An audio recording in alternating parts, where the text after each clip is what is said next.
Happy morning. இது ஒரு கார சட்னி. மிளகா, பூண்டு, புளி, வெங்காயம், தக்காளி, உப்பு இதை வச்சு கொஞ்சம் ஒரு சட்னி ஈஸியாக அரைச்சிடலாம். இது ரொம்ப டேஸ்டியாக இருக்கும். அரைச்சிட்டு தாளிச்சிட்டோம்னா ஆயிடுச்சு. மிளகா வத்தல் பார்த்திங்கனாக்கா நீங்கள் கொஞ்சம் அதை ஊற போட்டு அந்த காம்பை நீக்கிட்டு கட் பண்ணிவிட்டு கொஞ்சம் நேரம் ஊற போட்டு வெந்நீரில் ஊற போட்டு அரைச்சிட்டிங்கன்னா சூப்பரான கார சட்னி ரெடி.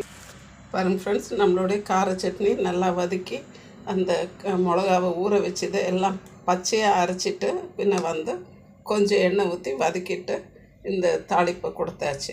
அவ்வளோதான், நம்மளுடைய கார சட்னி ஈஸியாக ரெடி ஆகிடும். இது தோசைக்கு, இட்லிக்கு எல்லாத்துக்குமே ரொம்ப சூட்டபுளாக இருக்கும். ரொம்ப ஈஸியாகவும் செஞ்சிடலாம். வாய்க்கும் நல்லா ருசியாக இருக்கும். தேங்க்யூ ஃபார் வாட்சிங் ஃப்ரெண்ட்ஸ். இது all to all channel. Please share பண்ணுங்கள், லைக் பண்ணுங்கள், சப்ஸ்கிரைப் பண்ணுங்கள். Thank you friends.